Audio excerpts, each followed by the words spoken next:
नमस्कार, आपण पाहताय जनमत न्यूज चॅनेल। कोगनोळीमध्ये संशयितरित्या फिरणाऱ्या तरुणांना पोलिसांच्याकडून चोप।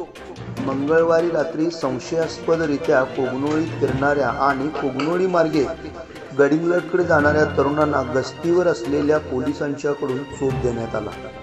रात्री 12:30 वाजण्याच्या सुमारास काही प्रवासी कोगनोळी मार्गे भरधाव वेगाने जात होते।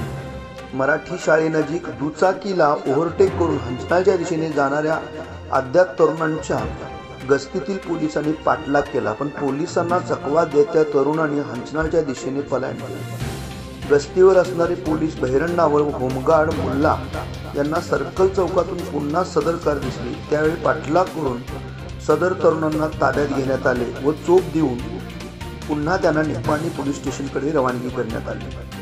जनमत न्यूज साठी नितीन धनवडेसह राज कोळेकर।